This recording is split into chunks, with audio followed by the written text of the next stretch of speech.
Chew. That was like 3, 2, crunch. Welcome to the Golden Globes edition of an Exit Only Theater podcast. I'm JP Lee, and with me, as always, is... The real Golden Globes. That doesn't make any sense. Why did you pluralize yourself? I don't know. That's it's right. Like, boop, cut. No, I'm just kidding. I have to call my basketballs. Hello. I have two. My name's Andrew. Well, okay, so this is our Golden Globes edition. It is the weekend of the Golden Globes. It is sort of the unofficial, official mainstream start to the award season. There have been others, but this is kind of the way to get things going. And it's a great party. It's Hollywood's biggest party. It's television. It's film, as you all know. We have physically in front of us an entire printable ballot that we have not filled out. We're going to would you look at there? Fly blind and just see if our intuition does us well. Let's have some fucking fun. Disclaimer is this will probably not be the list that I will officially have on Sunday. I'm thinking calmer heads will prevail, and I'll pick other things as I go through the weekend. I didn't know Jen is a flip-flopper. I am a flip-flopper. But I think that this is going to be fun to just kind of go with our instincts and just see where it takes us, especially because television's not exactly our strong suit, so half of this could be a disaster. Yes. Okay, I'm going to go ahead and just work our way through from the bottom up and see where it takes us. That's what I do. Alright, so, real quick. Best actor in a television series, musical, or comedy, you have Anthony Anderson in Blackish, Gail Burnell in Mozart in the Jungle. You have Donald Glover in Atlanta, Nick Nolte in Graves. Nick Nolte is in a fucking TV show? Yes, his billboards have been all over LA. Oh my god. And Jeffrey Tambor in Transparent. So who is your pick? And you can't think too much about it. Okay, I want to pick my Mexican guy, Gael Garcia Bernal, because he's Mexican, but no, it's going to be Donald Glover. Donald Glover? Yeah. Nice. I think that's a hot pick. I will stick with my boy, Jeffrey Tambor. I love Transparent. It's that his award. show is one of the best television shows that have come out of since probably Breaking Bad, and not enough people watch it. Ignore that sound. That was just landmark Jeffrey theaters. Tambor himself saying thank you. I have a t-shirt giveaway for Fences, apparently. Okay, so we'll go rapid fire. Best actress in a television series drama. Ooh. This is just moving all kinds of around. There's not even a rhyme or reason. You know what? No, scratch that. We're going to do best actress in a television series, musical, or comedy. So we went from best actor, we're going best actress. We have Rachel Bloom in Crazy Ex-Girlfriend, Julie Louis-Dreyfus in Veep, Sarah Jessica Parker in Divorce, Issa Rae in Insecure, and Gina Rodriguez in Jane the Virgin. A couple of repeat nominees from last year. Who's your pick? Ooh, I want to pick my Latina friend, Gina Rodriguez. She's not my friend, but mentally she is. I'm going to go ahead and go with the Rachel Bloom. Crazy Ex-Girlfriend's a great fucking show. It was a surprise win, I believe, last year. She did win last year. She was incredible, and she has a hand in a lot of the process there, so she doesn't just get credit for being the star. She has a hand in a lot of the music. It's a really creative show, man. Watch the show. It's a weird show. You have to be prepared, and I think if you watch it from the pilot on, you'll be prepared. Oh, yes. I'm going to go with Issa Rae.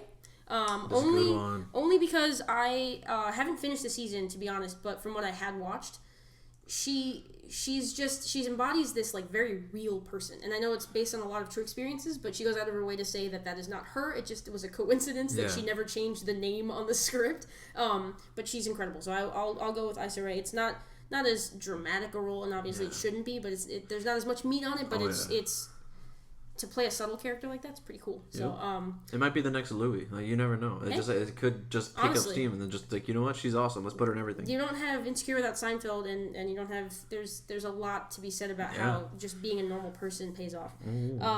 Let's go with best. These are moving around like crazy. Yeah. Best. We'll just work our way up. Best actress in a television series drama. Ooh.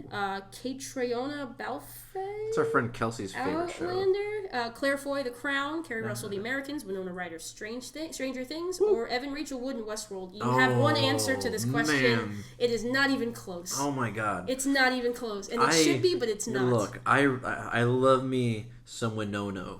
Like, she's literally my 80s crush. Is that your pick, though? No, it has to be Evan Rachel Wood. It has to be Evan Rachel Wood. That girl killed it. I mean, she played essentially, 2 or 3 different characters in the span of seconds. Just the way that she's a host. Is she aware? Is she not aware? What's happening? And just these tasty delights have tasty ears. He's literally eating blueberries right now. No, but I think that is by far that's a loaded category. Unfortunately, I mispronounced the wonderful woman from Outlander, but Catch her on Tron. Yeah, I'm like, but I honestly think it's Evan Rachel Wood's to lose. It's a sure thing. To you me. Have my heart, Dolores. She's incredible.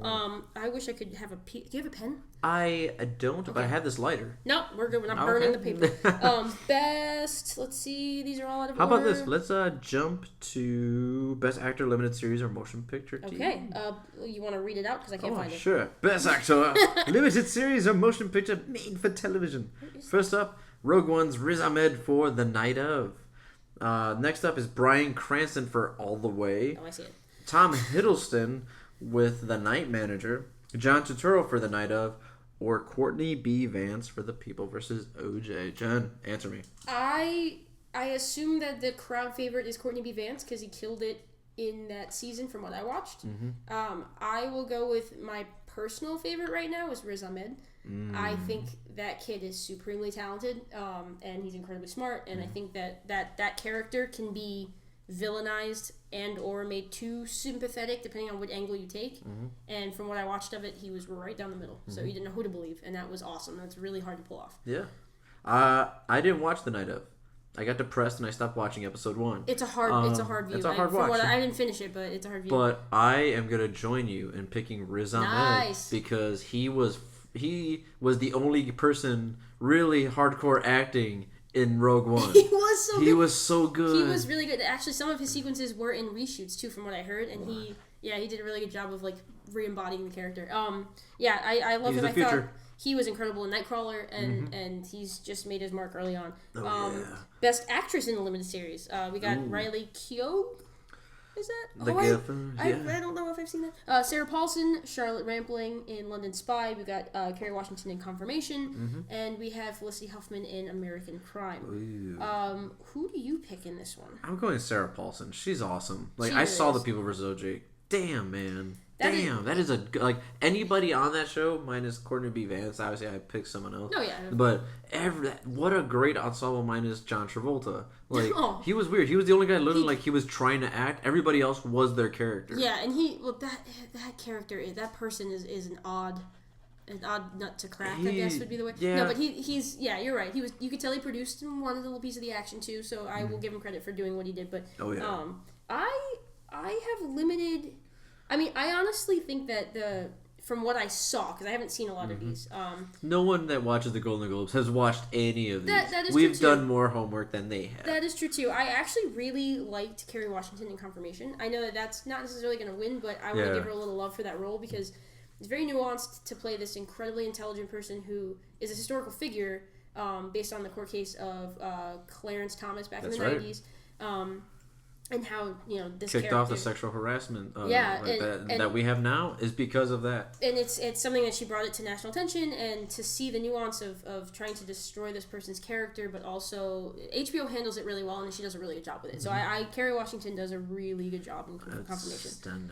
Oh, this is my favorite category. Oh, go for it. Oh, Best Supporting Actor, Limited Series, or Motion Picture for Television. Ooh, okay. The man that's on fire right now, Sterling K. Brown, The People vs. O.J. Hugh Laurie for The Night Manager, John Lithgow for The Crown, Christian Slater for Mr. Robot, or John Travolta for The People vs. O.J.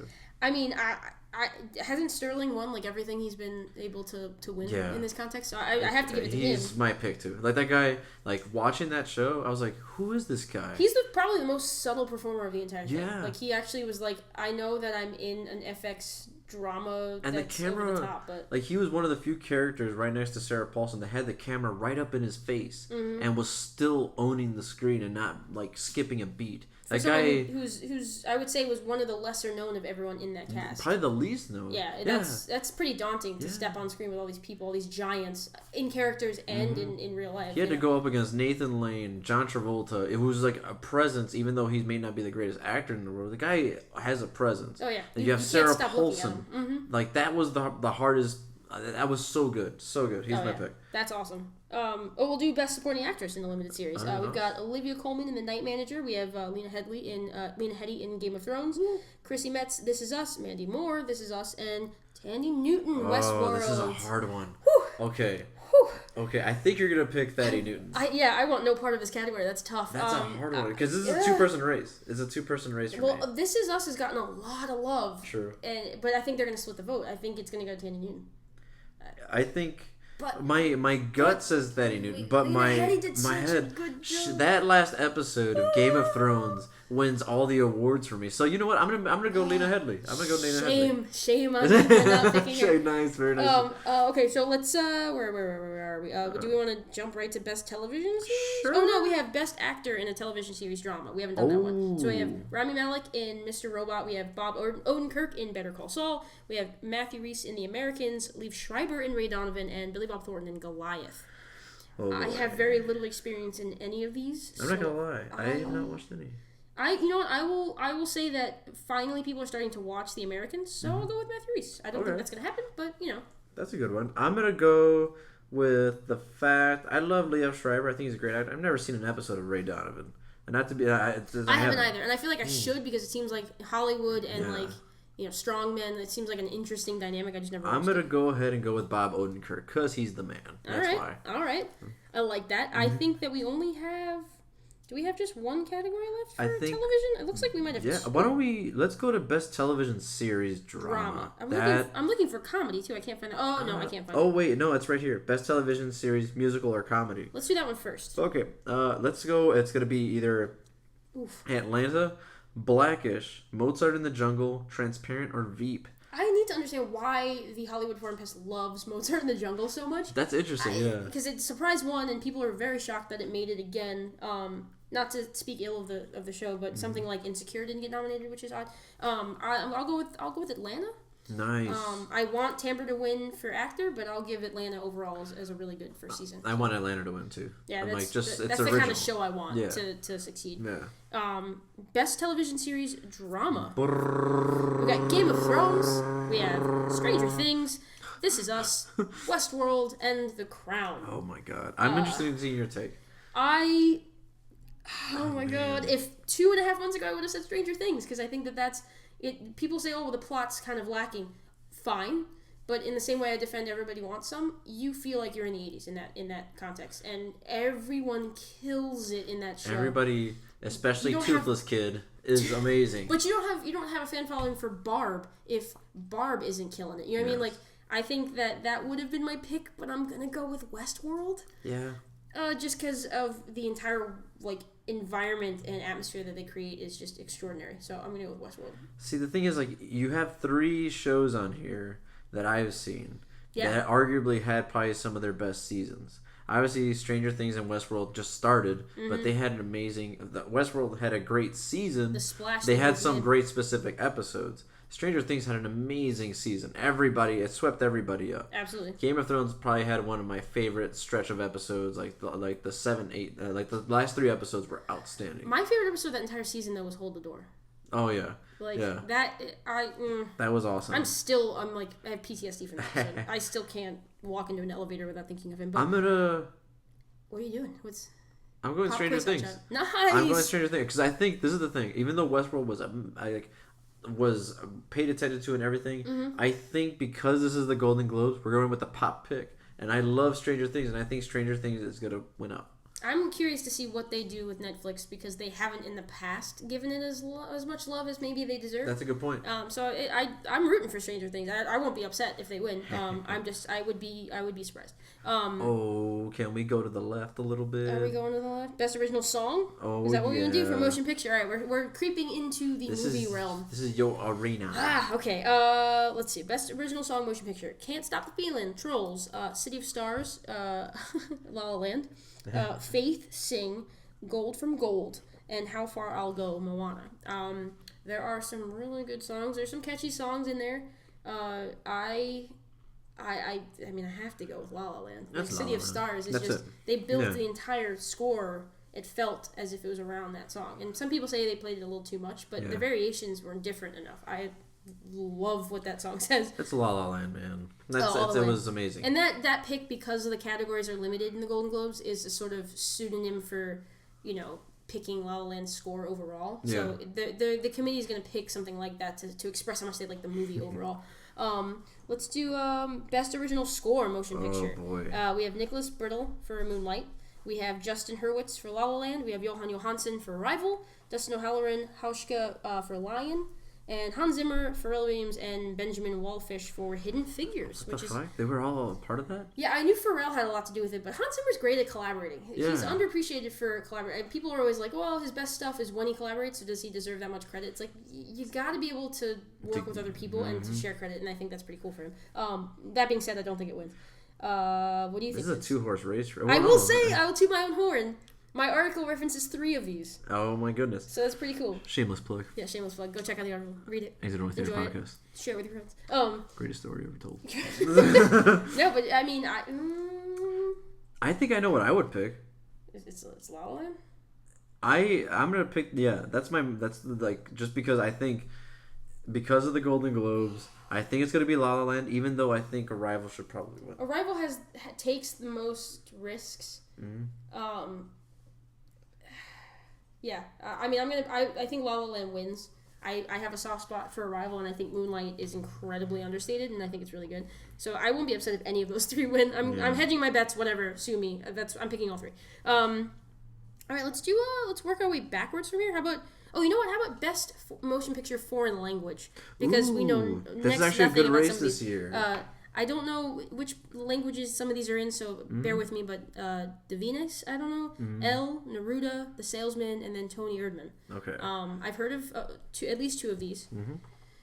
What do you pick? I'm picking Elle. Elle is one of the movies that I've wanted to watch really bad. It's this foreign film. It's a comedy. And is it? Yeah, it's supposed to be a comedy because I'm thinking about. I have it backward. I want Tony Ederman to win. That's the comedy. Tony Ederman? Nice. Yeah, because I got Elle and Tony Ederman confused. Nice. Tony Ederman, or I can't even say it. Tony the movie. Tony Erdman. Tony.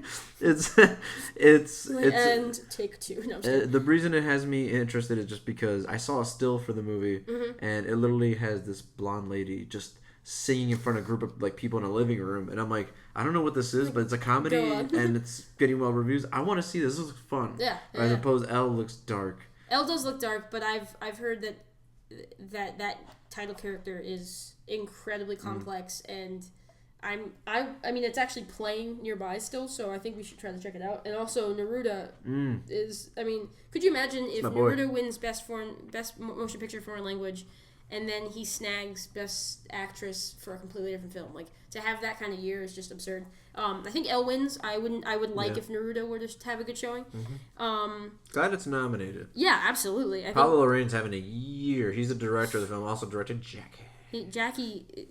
Go see Jackie. Okay, so I will bounce around to Best Screenplay. Cool. So we have Damien Chazelle, La La Land. We have Tom Ford in Nocturnal Animals. We have Barry Jenkins in Moonlight. And we have Kenneth Lonergan for Manchester by the Sea, and Taylor Sheridan for Hell or High Water. And I keep saying in, but you know what I mean. Yeah. So who's your pick? This is a great year for screenplays. I'm gonna go ahead, and I'm gonna pick Taylor Sheridan because I think people should watch Hell or High Water. Because I haven't watched Hell or High Water. No, but I've heard incredible things about the writing. Since I haven't seen it, I will not pick it. I will pick Moonlight.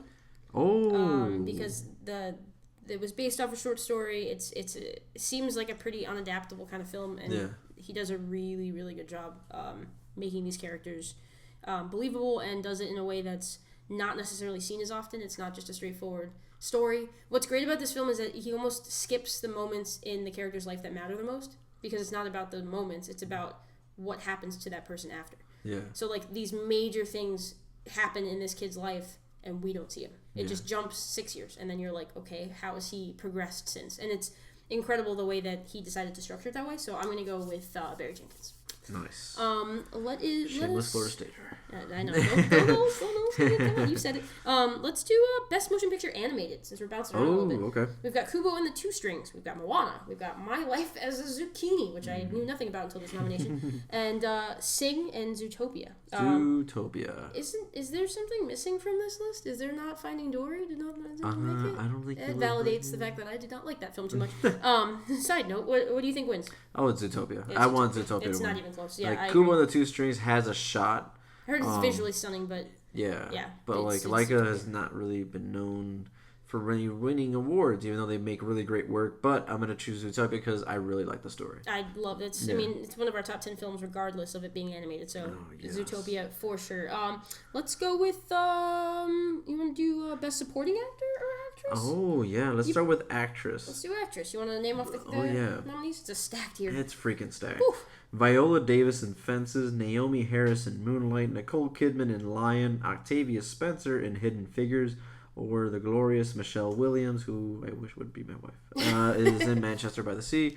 Who do you get to pick? I wish I'd seen Fences before making this pick, but I will go with Naomi Harris for Moonlight. Nice. And my argument for that is that she had 3 days to shoot this incredibly complex character, and she knocks it out of the park. And I could not imagine going through these kind of swings of emotion in 72 hours. It's just there was like a visa issue, she said, and she was only on set for 3 days. And she's arguably one of the most important people in the character Chiron's life. So it's incredible. Just I hope that the voters know that going into it, but it's a stacked year. I mean, anyone who wins this is going to kill it. Yeah, like it's one of the like anybody could win this. Honestly, everybody says that Manchester by the Sea is probably one of the better acted movies of the year. The same with Fences. I'm gonna go with Viola Davis because I think she deserves some love. Nice. She kills everything she's in. So yes. I mean, even just the TV spots, you're like, damn. Like she is the Michael Myers of killing awards season. Oof. Yes. Best Supporting Actor in any motion picture. I love that. Wow. She's like, hey. We've got Mahershala Ali. I wish I could pronounce his name. I always stumble on it, but he's incredible in Moonlight. We have Jeff Bridges in Hell or High Water. Simon Helberg in Florence Foster Jenkins. Dev Patel in Lion, and Aaron Taylor Johnson in Nocturnal Animals. Who you got? I am going to go because I think he's an amazing actor and he's starting to hit his stride. Mahershala Ali. All right. I want this guy is in Luke Cage on Netflix for you guys. He's been in the acting game for a while. He's in David Fincher's The Curious Case of Benjamin Button. He's been around for a while. He's in Hidden Figures this year too. He's had a good solid couple years. Yeah. He's won essentially every award he's been up for. So I'm pretty sure this is probably the strongest bet of the night. He is. I mean. He was incredible, and the limited amount of time he's on film, and he kills it. I would like to bounce around to let's do Best Actress in a Musical or Comedy. Oh God, this one's tough. We've got Annette Bening in 20th Century Women. We have Lily Collins in Rules Don't Apply. We have Haley Steinfeld in The Edge of 17. We have Emma Stone in La La Land, and Meryl Streep for Florence Foster Jenkins. Where do we go with that? I'm going with Emma Stone, man. I want to see The Edge of 17 really bad because I think Haley Steinfeld picks very specific roles, and I'm digging it. But that being said, I haven't seen it. I want to see the movie, but Emma Stone was she's literally like, even though like Ryan Gosling was outstanding. Emma Stone is the heart of that movie. Oh, without a doubt. She's oh my god, she was so good. It's why she gets the audition. Yeah. Like that's it. It was her moment to shine, and it brings the entire movie together. That monologue that she gives during that audition, it's incredible. It's unbelievable. And then like even like the little moments, like when Ryan Gosling's beeping outside every single time, and like the roommate was like, "Is this gonna happen every time?" And she was just like, "Yeah, I think so." Yeah, but it's just so like she's the kind of person that has very exaggerated features, but she does everything so subtly that like her giant eyes don't give away everything she's doing. She's the closest thing we have to Lucille Ball, I think, that's of our generation. That's a great people keep saying pick. They're like Fred Astaire and Ginger Rogers. I think they got Lucille Ball to learn how to dance, and that's awesome. Yeah, because she's a comedian first, not in the sense of like she's just a physically comedic act. She knows what she has. She has the perfect eye roll. Exactly. She has the perfect arch eyebrow. She knows how to be funny first, which is hard to do. Yeah. I mean, you even look at the scene with her in the film where they do like that 80s throwback party, and she's just giving it to Ryan Gosling. Yeah. Like he was just an ass to her in his previous scene, so she's just like hammering that home. Like I remember you, but like the moments and the facial expressions are just really over the top and wonderful, and she just, I don't know, she nails it. I agree. I think Emma's taken down Meryl this year. Oh, wow. And Meryl's amazing in Florence Foster Jenkins. Yeah, but she's Meryl. Like, she's amazing. It's Meryl being Meryl, damn it. I know. She's like, what movie she in? That's just treasure. Yeah. So good. No secrets. No, but Emma's got to take it this time. I think. We'll do Best Actor in a Motion Picture, Musical, or Comedy. We've got Colin Farrell in The Lobster, which I'll admit I haven't seen yet. Ryan Gosling in La La Land. Sorry. We've got Colin Farrell in The Red Lobster. In The Red Lobster. Cheesy bread. A one-man play. Hugh Grant in Florence Foster Jenkins. Jonah Hill in War Dogs, which is odd. And Ryan Reynolds in Deadpool. All right. Gut reaction. Who wins? It's gonna be... No, who do you want? I think it's gonna be Gosling, but who do you want? It's gonna be Ryan Reynolds. I think honestly he's gonna win it. I think he's gonna win it because it's Ryan Reynolds with the handcuffs taken off. You know, I think what's gonna work against him is that who is voting for these may look down on him for wearing a mask so long in the movie. Well, true. You know what I mean? Like I feel like they're gonna take that away from him, even though his expressions are like perfectly rendered in the mask. I think that's gonna hold him back, which is stupid. Yeah. But I think that's gonna split the decision, and I actually want Hugh Grant to get love because he was really good. He might win it, But you don't realize how Gosling I think is the front runner. Farrell does a great job too, but Hugh Grant, and I'll pick him just for the sake of being different. Yeah. That role is hard for anyone. As it's subtle, he's not terribly likable. Like his relationship with Florence is complicated, and he has a mistress, and but he's still likable. You still root for him, but he still convinces you that he's in love with Florence. Yeah. But that he just happens to love this other girl, and it's so hard to pull that off, especially with someone like Hugh Grant, who's not known for doing movies like this. He's known for his romantic comedies and making movies that people like and people want to go see. Like he made a movie that was difficult to pull off, and I loved his performance. So I'll go with Hugh Grant and hope that they recognize what he did. What do we got? What else are we doing? How about we go to Best Actor Motion Picture Drama? Okay, I like that. All right, keep the films for last. The non-Batfleck Casey Affleck in Manchester by the Sea. Joel Edgerton, the man loving. Andrew Garfield for Hacksaw Ridge. Viggo Mortenstein. Captain Fantastic. He knows how to say it. He's just screwing people. Denzel Washington Fences. I cannot explain to everyone how much I disliked Manchester by the Sea, but that is going to win. It's gonna win. He's gonna win. It is what it is. He's gonna win. Sure, I'd love Joel Edgerton to win because I love him, but it's Casey's to lose. So it is what it is. I'm gonna go with Denzel, man. Denzel. You can't go wrong. I mean, pick him, whatever. That's awesome. He's been standing in the same spot for 30 years. He's not gonna change. he's worried about a roof on your head. You can do Best Actress? Yeah, let's do it. Amy Adams in Arrival, Jessica Chastain in Miss Sloane, Isabel Huppert in Elle, Ruth Negga in Loving, and Natalie Portman in Jackie. Okay. I've only seen one of these movies.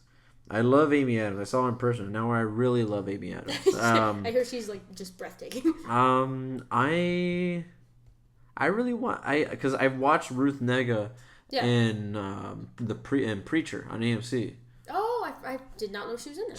She's in that, and she's awesome. I want her to win. Okay, that's fair enough. And I've heard that her performance is incredible in that film. Oh yeah. I without a doubt think Natalie Portman deserves this.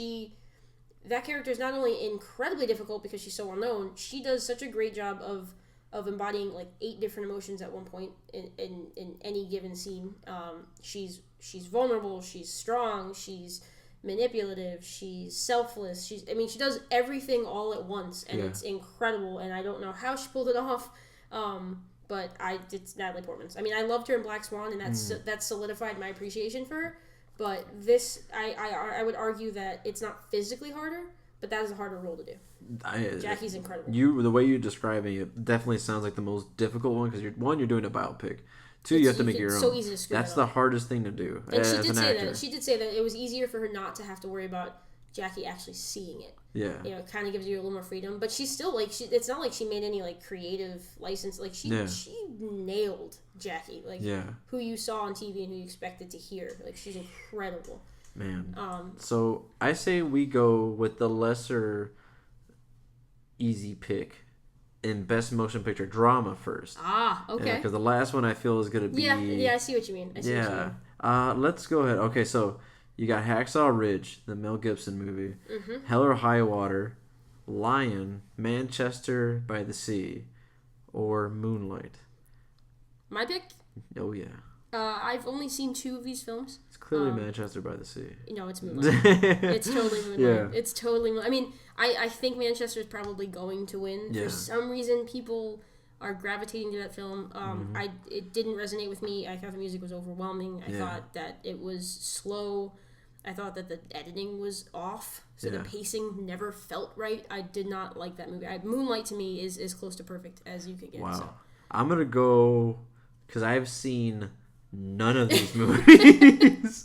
I'm going to go with the one that intrigues me the most is Hell or High Water. Okay. Moonlight will win.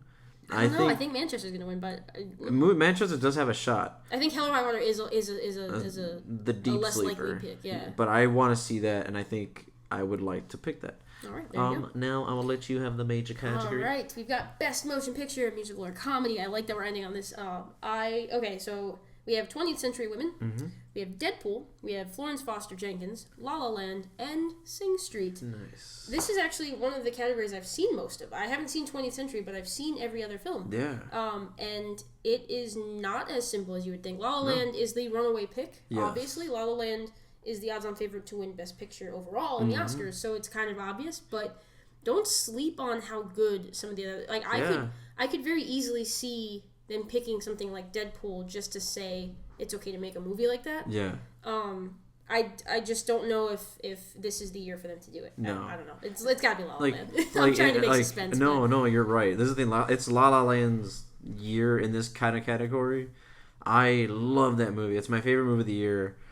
But Deadpool was so awesome, and I'm going to just throw a thorn in there and just say, you know what? In a world in my head, I would like Deadpool to win. You're picking Deadpool? Yeah, I'm picking Deadpool. And I will say, if we've got an audience member as he runs into the wall, I will say that if you guys get a chance, just check out Sing Street. If you liked School of Rock, if you liked Once, I heard it was great. It's kind of the combination of the two. So go check that out. It's a really, really cute one. Check out, of the movies in both Best Motion Picture and in musical comedy, aside from La La Land, which 2 movies do you want people to see? I would say Moonlight if you haven't already done so. I know that's gotten a lot of buzz. I just don't know exactly how many eyes have seen it. Yeah. And I'll go ahead and give Florence a little love. No, Florence Foster Jenkins. I've been riding that Florence wave all year, and I will continue to do so. All right. I think I'm gonna jump. Like if you haven't. I love Deadpool. I think it was awesome. It was so much a fun movie. I feel like everyone saw it. It's a great fun movie to watch with your friends. Gather them all up, have a drink, and be I would like to rewatch it. It's been almost a year. Yeah. I would like to rewatch it. That one's a lot of fun, but also I want to see Hell or High Water. Yeah. Like you have a Western looking movie. You have Jeff Bridges. And it seems like Chris Pine. It's a straightforward concept, and Ben Foster is awesome. Yeah, too. Ben Foster's the man. He's deep in there, man. So He's a great actor. I don't understand how he's not had this breakout year, but maybe this will help. So like we said, these are subject to change. If we post our actual ballots on Sunday night, please understand that these were just our reflexive. Send all complaints to the JP and the Lee. Yeah, no, don't do that. Yes. Keep your objections to yourself. No, I'm just kidding. Yes. We always love feedback. So we will probably be having a Golden Globe party. We'll be live tweeting on our own accounts, on the Exit Only account. Just stay posted. He posted. I didn't even know what he said. I was too busy messing up some other phrase. Don't make that sound. I just said it wrong. On that note, if you guys want to post your ballots before the show, so we can keep running tally and see who wins. Yes. I'm sure there will be some kind of prize on our end. Also, wins, so. I'm all about picking like apart what people wear. So I don't want you to pick best dress. I want you to say who's the weirdest looking dude and woman in this freaking thing. Who is the swan dress of this year? Who's gonna make the best DiCaprio face this year? Oh, poor Gaga. Poor Gaga. DiCaprio's like, oh my god. She was just walking, getting her halfway to her EGOT, just minding her own business. Mm-hmm. Yeah, that was a great. My pick is for Tommy Lee Jones. I'm assuming he'll be there. Just sit randomly mean mugging people. Who has a Brendan Fraser moment? Like, there's so many things. I mean, there's alcohol in Hollywood. Like, it's something will go stupid. And Jimmy Fallon's hosting, so he's there's whatever. Gonna be some kooky popcorn friendly moment or two. Someone will fight. On here, there's a tiebreaker of how many seconds the broadcast goes over. We'll think of something better. We'll post 85. it. There has to be a better tiebreaker than that. There's going to be like 8,000 seconds over that never go under. Mm-hmm. But yeah, it's been a great year. I look forward to Sunday's broadcast. Yeah. And, as you should too. And we'll do one for the Oscars as well. So we'll keep you posted on that. But for Exit Only Theater, I'm JP Lee and. I'm Lee JP. So he's changing up a little bit. For Exit Only Theater, we'll see you when the credits roll. See you later. Oh my God, that was... Yes.